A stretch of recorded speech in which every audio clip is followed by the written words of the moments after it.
Greetings and salutations, everyone. I am, as always, darthdevious, bringing you another video review, this time part 2 of our Middle-earth history reviews. This time we're looking at Thorin Oakenshield from The Hobbit, An Unexpected Journey, leader of the 13 Dwarves, and grandson of King Under the Mountain. Here he is in his package, and he's, from the 6-inch class figures as well, though he's about 4 inches tall, which is about right. Makes him slightly bigger than Mr. Baggins, but shorter than Gandalf, which is right, because he is a dwarf. On the back, the product shots. Richard Armitage, who plays him. It's not a bad likeness of him, but I think, I'll discuss it more when I get him out of package. I can show his face off. I think I know why he doesn't quite capture the actor's look 100%, but we'll get to that. So I'm going to get him out of the package. We'll take a look at him, and then we'll get into part 2 of Middle-earth history. Be right back. Alrighty, here's Thorin out of the package. And he's a pretty cool figure, though he doesn't like to stand very well. But that's a minor gripe. You just got to pose him right. His head doesn't have much posability because all his hair and this big coat on him. This coat can come off. I might actually take it off because I think what he has underneath looks better. He's got a nice scabbard for his dwarf sword. And strapped across his back is Orcrist, the Goblin Cleaver, which I will be discussing more in the other part of this video when I get into the Middle-earth history. He has pretty much the same posability Bilbo has, but his is a little bit more limited because of how stocky he is and just how he's designed. Not much else I can say. I mean, he's really cool looking. I'll give him that. Though, I don't think they captured the look of the actor very well, and here's why. I think his eyebrows are just a hair too high. If they were down here directly over his eyes, he would look more like the actor. That's just my opinion. Take it for what it is. There's a lot of nice detail on him from the, plate mail and chainmail armor underneath. Even the fur, the jacket, streaks of gray in his hair, things like that. His dwarf sword is really nice, very angular, not as elegant as an elvish sword.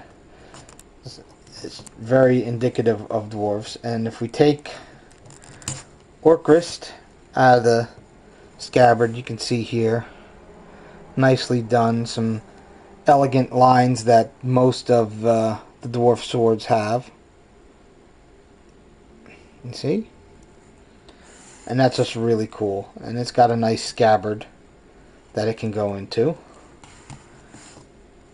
And even his oaken shield, if we take this off, nicely detailed. Actually has a look of actual oak. Some metal put on it. And you can see where it's been hit by weapons and things like that. Really cool. Really nicely done. And it just pegs onto his arm. Thorin Oakenshield with his oaken shield. So, yeah. Nice buckles on his boots and fur on his boots. Yeah. These Bridge Direct figures, they do look nice. They really do. They're very well made. Some of them just have some problems standing. They should have come with stands. It would have made things a lot easier. And if you see, there's not even a place for you to put a stand. So, there's that. Now, as I said, he's in the 6-inch class range, even though he's only about 4 inches. But if you bring in Mr. Baggins, you can see Mr. Baggins is shorter than him, which is how it's supposed to be. Hobbits are shorter than dwarves, though not by much. But he's also just bulkier than Bilbo. Hobbits are not, like short people. They're just small in every aspect. So, this is pretty cool. Alright, not much more I could say about this. He's another figure, if you want to collect these figures from The Hobbit, I recommend him. Bilbo's really good. He's really cool looking. Can't wait to look at Gandalf the Grey. But for now, we're going to cut this part here, and we're going to head into the Middle-earth history.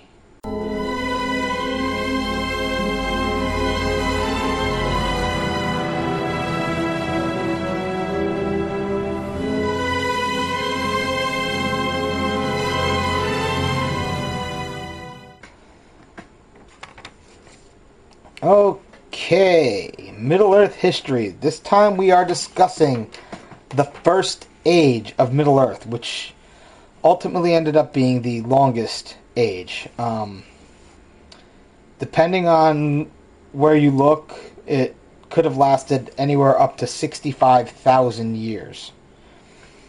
But many key events in the history of Middle-earth took place in the First Age, and also had consequences that stretched all the way into the Third Age. Now, we were discussing Melkor in the last part, how he was the one Valar that pretty much turned to evil. Well, he left Valinor, and he began to corrupt the world. After a few thousand years of him messing around with the world, the elves finally awoke.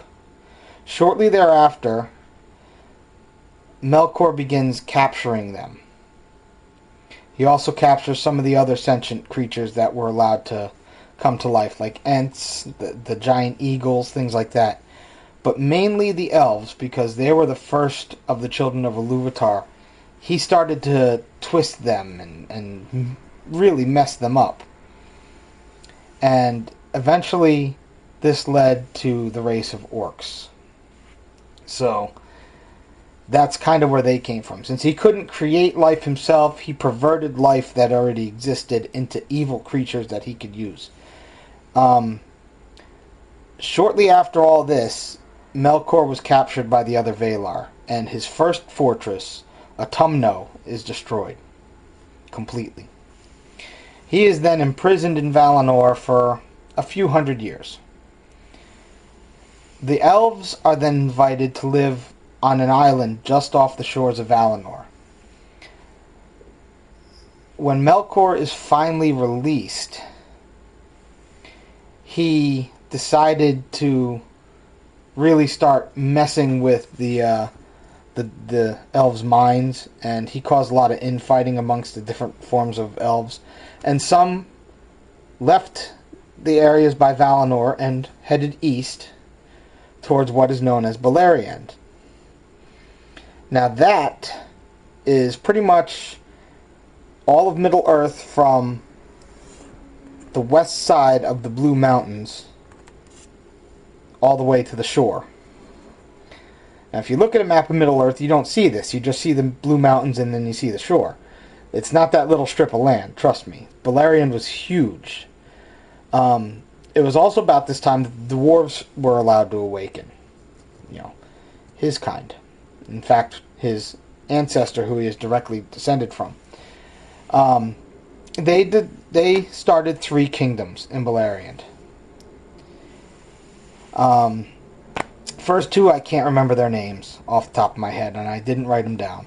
The 3rd kingdom, though, was started far into the east, on the other side of the Blue Mountains.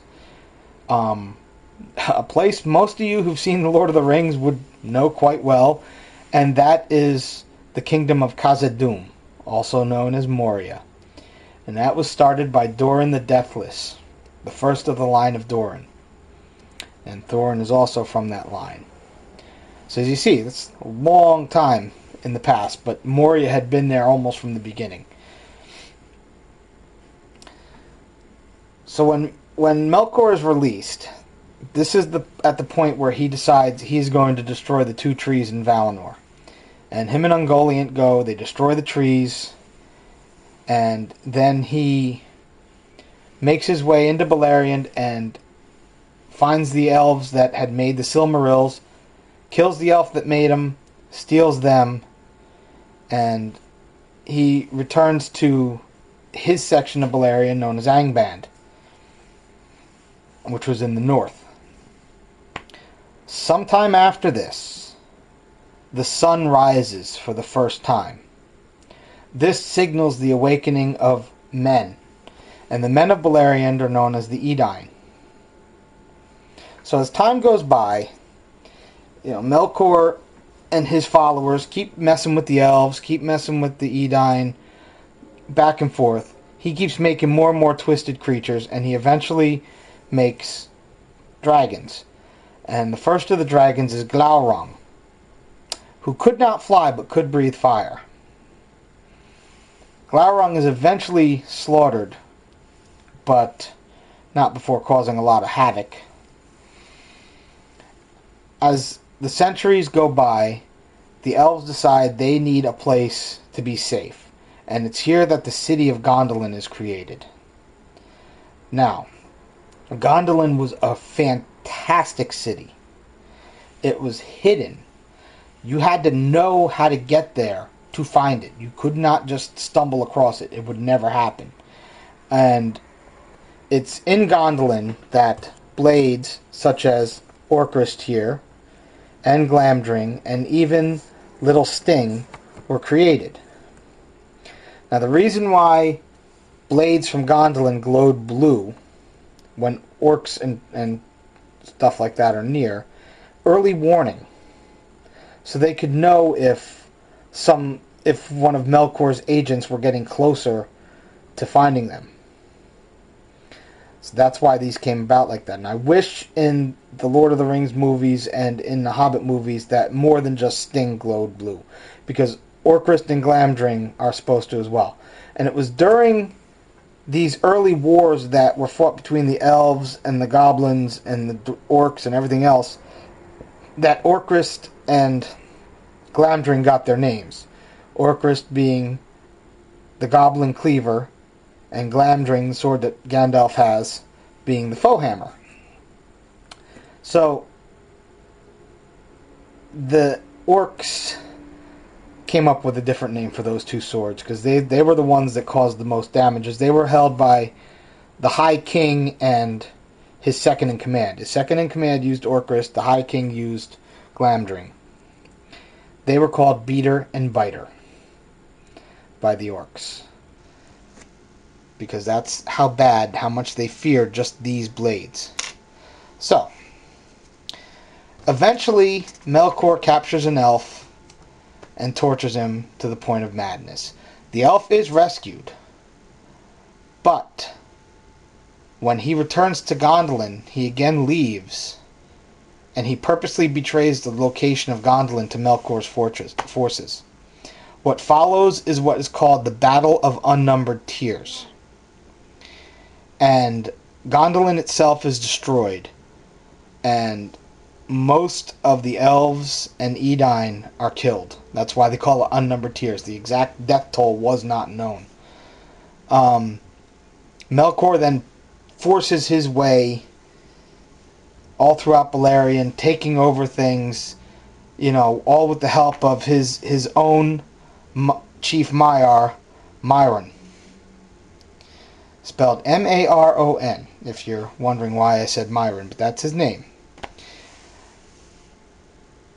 Eventually, one of the elves, Erendil the Mariner, who happened to be the father of Elrond and Elros, the Half-Elvens. Elrond, most of you might know from the Lord of the Rings and Hobbit movies. But he sails to Valinor seeking help. The Valar decide to mass. They have to do something about Melkor, who's now being called Morgoth because he has just gone too far. And they begin to besiege his fortress of Thangorodrim in Angband. At this point in time, Morgoth decides to release his greatest of dragons, Ancalagon, the first of the flying dragons. He also released some smaller dragons, but Ancalagon was so big he could blot out the sun with his body. He was just massive, massive creature. He also released Balrogs, orcs, trolls, and he was holding off the forces of both the Valar, the elves, and men. He could not... He was just holding everyone back. They could not break the line. The eagles came in at this point in time and decided to fight against the dragons. And they took down many of the smaller dragons. And Calagon ended up fleeing. And the hosts of the Valar all got together. And they broke Thangorodrim. They destroyed it. But in destroying it, they also broke the world. That's what it's called, the breaking of the world. What happened was, pretty much all of Beleriand, from the shores, from the edge of the Blue Mountains all the way to shore, was lost into the sea. The edges of Middle-earth ended up looking more like the map of Third Age Middle-earth after this. Melkor was utterly defeated, and he was cast out of the world and into the void, never to be seen again. The Edain were, for their service in helping to fight against Morgoth, they were granted an island, a gigantic island, and there they would establish the kingdom of Numenor, which we'll be discussing Numenor in one of the upcoming parts, because the rise and fall of Numenor is a very important aspect to the Second Age, as is the construction and handing out of the Rings of Power. So I'll probably do, the next part will probably be the Rings of Power, because that did happen at the first half of the Second Age, and then the rise and fall of Numenor happened at the second. So that'll be the next two history lessons. Now, they were also granted for their service extremely long lives for mortals. Hundreds and hundreds of years they were allowed to live. Now, the brothers Elros and Elrond, who were known as half-elven, because it wasn't just that they were half-elven. One of their ancestors actually had a child with a Maiar, and then after that, there was, a joining of an Edain and an elf, and they were born. They were granted a choice, and this was actually passed down to Elrond's descendants, not so much Elros's. Whether they wanted to remain immortal as elves, or become mortal like the Edain. Elrond, of course, naturally chose to be an elf. His brother, on the other hand, chose to be mortal, and he became the first king of Numenor, and lived for many hundreds of years. So, that was, their choice. The same choice applies to all of Elrond's descendants, but we'll get into that. Now, I mentioned that Morgoth had his chief lieutenant, a Maiar named Myron. Well, that was his name originally in Valinor before he started to follow Morgoth. Shortly after he started to follow Morgoth, he became known by another name. And some of you have probably guessed this already, but he is Sauron. Sauron ended up inheriting pretty much the power and terror and everything else that Morgoth had, but he still had his fair form of being a Maiar. We'll get into how that all comes into play in the Second Age. The First Age ended with the breaking of the world and Morgoth being cast into the void. So as I said, this one was a little bit more interesting, and I really compressed it. There's a lot of other things that happened in the First Age, but these were the major events. Next time, we'll be discussing how Sauron helped create the Rings of Power and how he deceived everyone. Till then, you all be good. I recommend Thorin. I recommend Bilbo. Get them. You will enjoy them. And I hope you're all enjoying these little interesting looks at Middle-earth history. So, till next time, be good.